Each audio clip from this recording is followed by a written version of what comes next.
24 तासांमध्ये तुम्ही नाही आलात एकमेकांसमोर तर काय करणार आहेस? तर माझ्या नशिबात हेच लिहिलंय असं समजेल.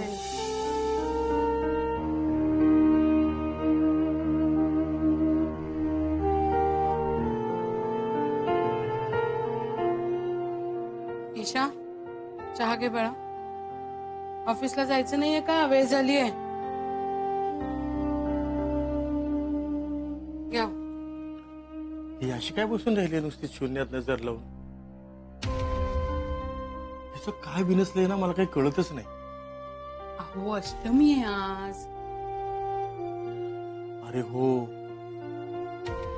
मी विसरलोच होतो. माझ्या डोक्यातूनच गेलं हे. मी पण ना. बर, पण तू आता उगीच तिच्या फार मागे लागू नकोस. मी काय मागे लागतीये? तिलाच ऑफिसमध्ये लवकर जायची गडबड असते. असू दे, उठेल तिची ती आणि करेल तयारी. बसू दे थोडा वेळ. हा अष्टमीचा त्रास केव्हा जाणार आहे कुणास ठाऊक. देवीची लवकरात लवकर ओटी भरून यायला हवी. तुम्ही काही काम करू नका. आता मी काय करत नाही? तुम्हाला किती वेळा सांगितलंय देवीचा पत्ता शोधा त्या कर्जतच्या. अगं शोधतोय मी. एक दोघांना सांगून सुद्धा ठेवलंय. हो, सांगून काय उपयोग? अहो मागे लागावं लागेल. हो, मी विचारतो.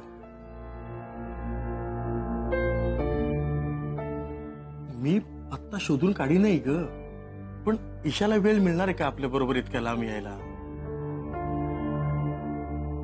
ऑफिसमध्ये फार काम असतं हल्लीला. हे नंतर बघ. आधी तुम्ही पत्ता शोधा. लवकरात लवकर देवीची ओटी भरून येऊ, म्हणजे हा लवकरात लवकर त्रास कमी होईल. हो ना.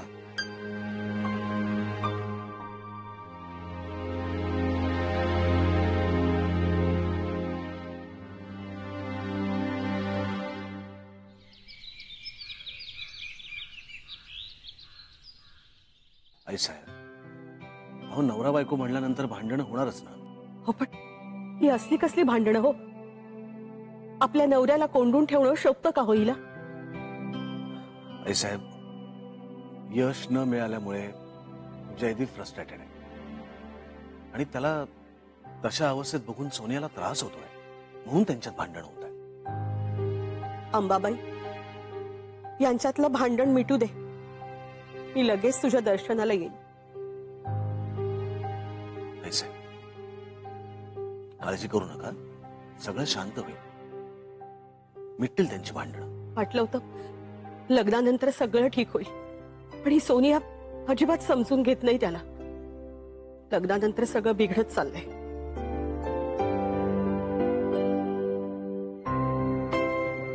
होईल सगळं नीट. तुम्ही एकदा समजावून सांगा तिला. तिला विचारा.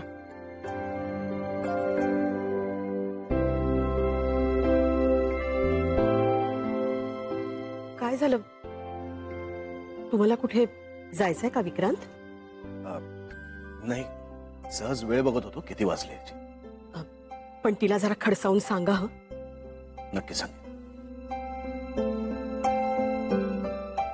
कोण बोलणार त्यांच्याशी? पटकन उडवून लावतात. लहानपणापासून दीदी अशाच आहेत. जिंकायलाच आवडतं त्यांना, हरलेलं कधी चालत नाही. आणि इथे तर हरलेला माणूसच त्यांच्या नशिबात आलाय. मग काय, सोनियाताई सारख्या चिडचिड करणार आणि हा राडा सुरूच राहणार. हा, पण तशा चांगल्या आहेत दीदी. उगाच त्यांची बाजू घेऊ नकोस. चांगल्या म्हणे. आपल्या साहेबांच्या मागे किती वाईट बोलत असतात. आता तुम्ही मला सांगा, आपल्या आई साहेब तरी साहेबांना अरे तुरे करतात का? पण या सोन्या बहिणी मात्र करतात. मी सांगतो का ते. गजानन महाराजांच्या पोथीमध्ये मी वाचलंय, महाराज हरिपाटलाच्या घरी राहायला होते तेव्हा हरिपाटील नेहमी त्यांना अरेतुरे करायचा. लोकांना आश्चर्य वाटायचं की महाराजांना सगळे अहो जाओ करतात आणि हा अरेतुरे का? त्याचं कारण असं आहे की दोघांमध्ये जेव्हा आई मुलाचं प्रेम असतं किंवा दोघं मालक नोकर असतात तेव्हा अरेतुरे करतात. आता या बॉबीच्या सोनियाताईंना सारखी ऑर्डर सोडायची सवय असणार, मग ते अरेतुरे करणारच ना. कळलं? बॉबी, येस दीदी. गाडीतलं पार्सल आता आण. येस दीदी.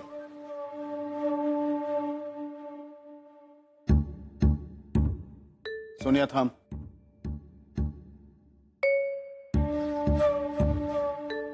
ब्रोइन लॉ, तुम्ही मध्ये पडू नका. मी काही बोललोच नाहीये. तुझा राग शांत झालाय का?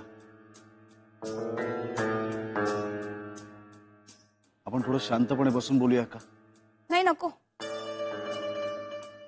आम्ही हस्बंड वाईफ जे काय ते बघून घेऊ. It's okay. It's not okay.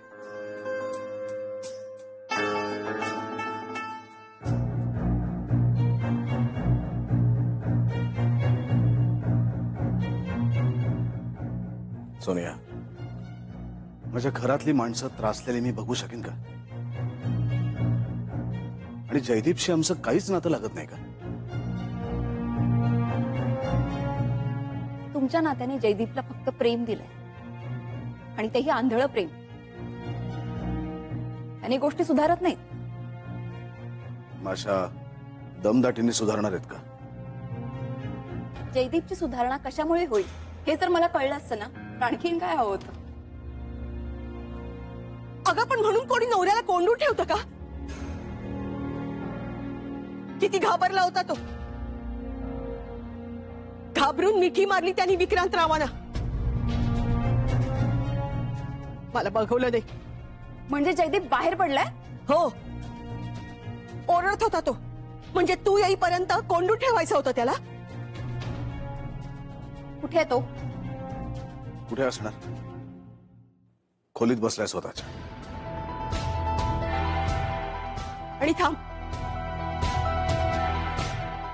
शांत झालाय तो आता.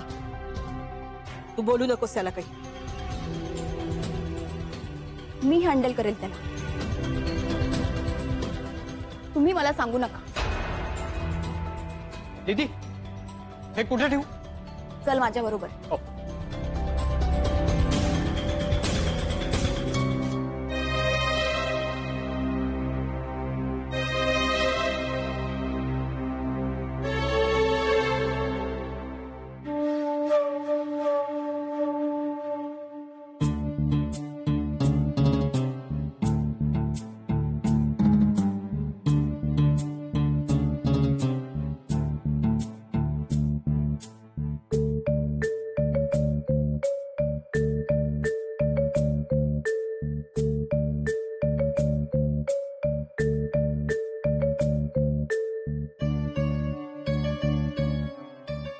Jaydeep,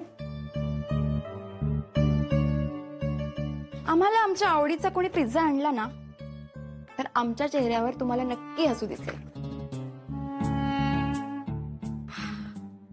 yummy pizza with olives.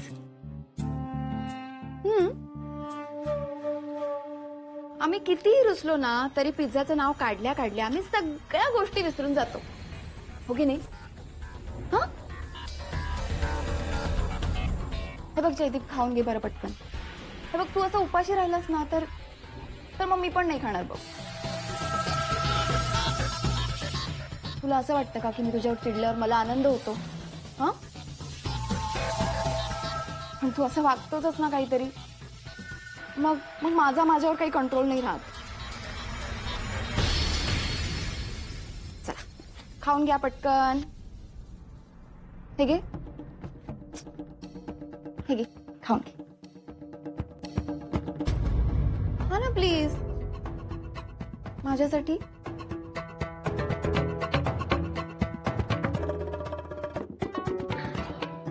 That's like a good boy. हे बघ, असं शहाण्यासारखा वागलास तर मी का चिडीन तुझ्यावर?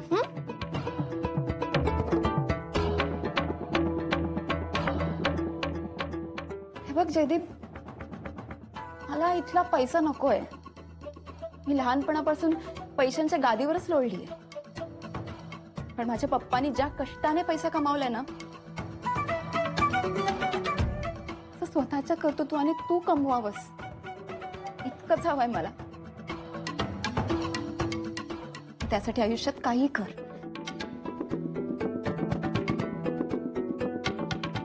माझ्या नवऱ्याला कर्तबगार झालेलं बघायचं.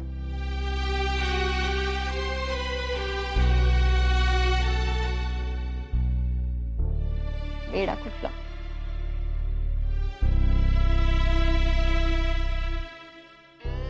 तू कुठल्या कुठे हवं होतंस माहितीये तुला? स्वतः बिझनेस सांभाळायला हवास, हे घर सांभाळायला हवंस, हिला सगळ्या जबाबदाऱ्या घ्यायला हव्यास. विक्रांत सरंजामे नावाचा जो नागोबा आहे ना या इस्टेटीवर, ते तू असायला हवं होतं. तू असले काहीतरी नसते उद्योग करतोस ना, मग मी चिडू नाही तर काय करू सांग?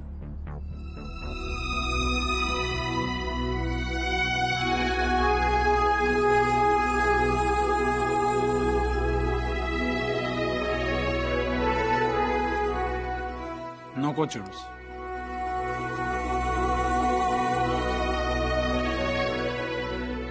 I love you, Jaydeep. I love you. I am sorry.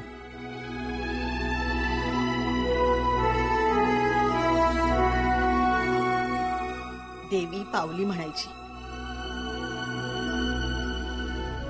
आता देवीच्या दर्शनाला जायलाच हवं.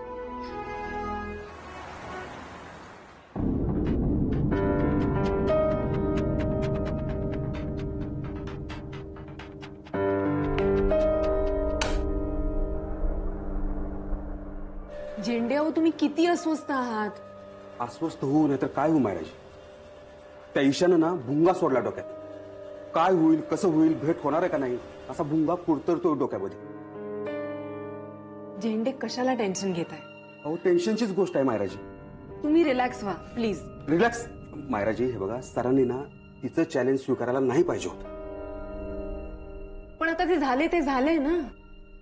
पुढे काय करायचं याचा विचार करूया का आपण प्लीज? मी कॉफी मागवते. नाही नाही, कॉफी नकोय, कॉफी नकोय मला. Okay fine. ओके ओके बसा.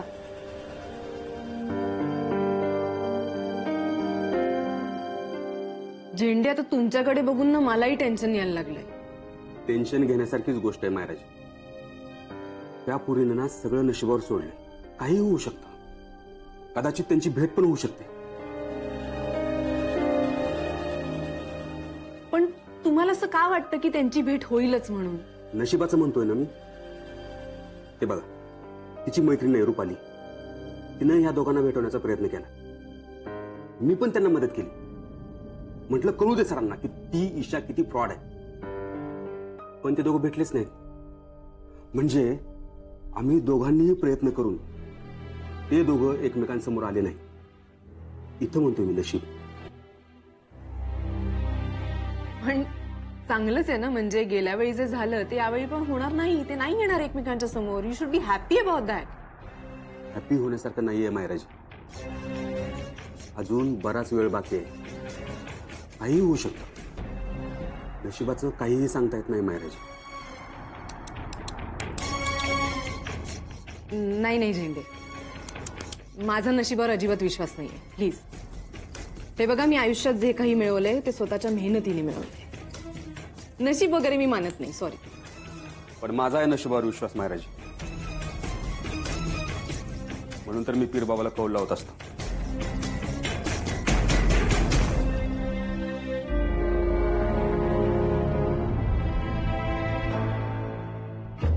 झेंडे, आपण ते सगळं बाजूला ठेवूया हा, आणि आता प्रॅक्टिकली विचार करूया. मला सांगा, आत्ता सर कुठे आहेत? मला तरी म्हणाले की कर्जतला जातो म्हणून. पण सरांचं काय सांगता येत नाही.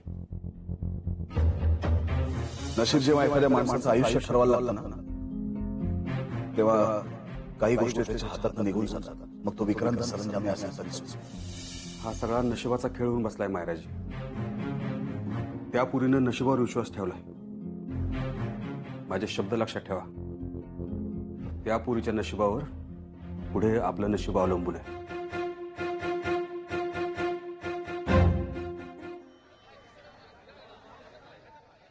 हा शेरीकर वहिनी, तुमच्या अमेरिकेतला जावयाचा भाऊ राहतो ना कर्जतला, मग कुठे गेला? साऊथ आफ्रिकेला. तुम्ही हळू खोकाव जरा. तुम्हाला नाही, ते आपले माईमकर. हो हो, बर बर बर. काय झालं आता? उगाच आशेवर लावलं शेरीकरांनी. त्यांच्या अमेरिकेतला जावयाचा भाऊ राहत होता कर्जतला, तो गेला आता साऊथ आफ्रिकेला. काय? सॉरी, काही कल्पना नाही. संतोषचा मेसेज आहे. त्यालाही माहित नाही हे देऊळ कुठे आहे ते. आपल्याला ना पुष्पा कर्जतलाच राहणारा कोणीतरी माणूस भेटला पाहिजे, म्हणजे मग बरोबर पत्ता मिळेल ते देऊळ नेमकं कुठे आहे. हो, विक्रांत सर राहतात ना कर्जतला? राहतात बहुतेक. बहुतेक नाही, राहतातच. मग काय आता त्यांना फोन करणार आहेस का काय एका पत्त्यासाठी? मग काय झालं? अहो, ते घरी बोलवतील, त्यानिमित्ताने त्यांचं घर कसं हे तरी कळेल. ए बाई, तू काही त्यांना फोन वगैरे करणार नाहीयेस? हा, मी बघतो काय करायचं ते. चल, मी निघतो. बोलले काय हरकत आहे मी फोन केला तर?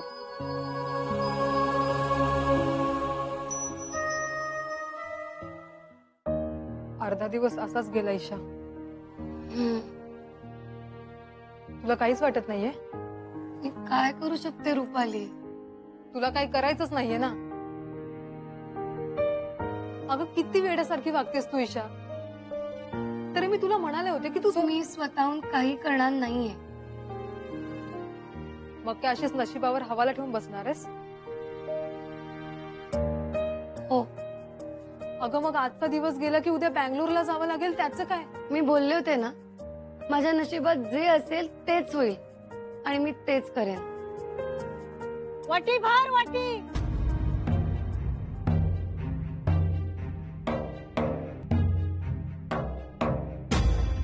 आधी देवीची वाटी भार, सगळं ठीक होणार.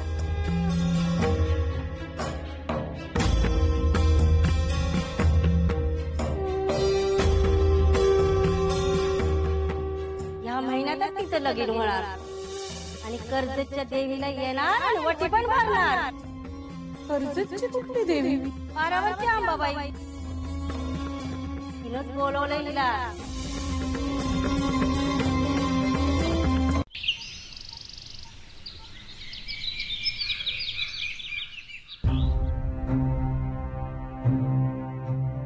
सर, जर तुम्हाला असं वाटत असेल ना की मला दूर पाठवून आपल्या मनात जे काही आहे ते संपेल किंवा कमी होईल, तर तसं अजिबात नाही होणार. सर, प्रेमाला जसं वयाचं बंधन नसतं ना, तसं अंतराची मर्यादाही नसते. सर, पुढच्या 24 तासात आपण स्वतःहून एकमेकांना भेटायचं नाही आणि एकमेकांशी संपर्कही साधायचा. पण इतकं ठरवू नये आणि तसं वागू नये. जर आपण एकमेकांसमोर आलो तर सर, तुम्हाला मान्य करावंच लागेल की मला जे तुमच्याविषयी वाटतं तेच तुम्हालाही वाटतं.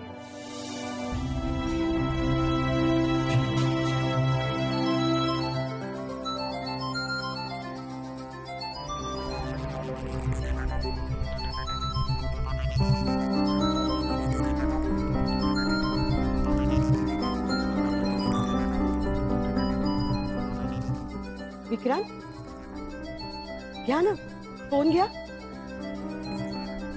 काय झालं? नाही.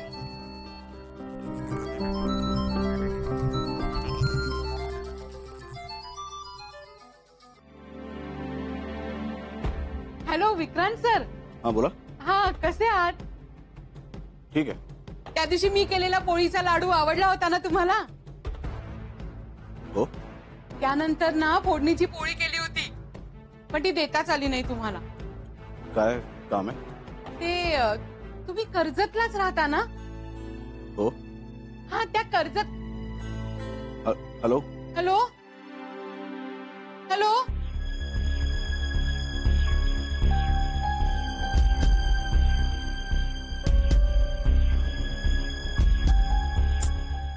संपला बॅलन्स.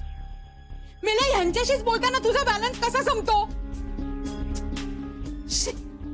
आई, कुठे चाललीस? अगं, देवीच्या पत्त्यासाठी 2-4 फोन करावे लागतील ना. बॅलन्स संपलाय, रिचार्ज करायला चाललीये. थांब बाई, त्याची काही गरज नाहीये. मला देवीचा पत्ता मिळालाय. अरे वा,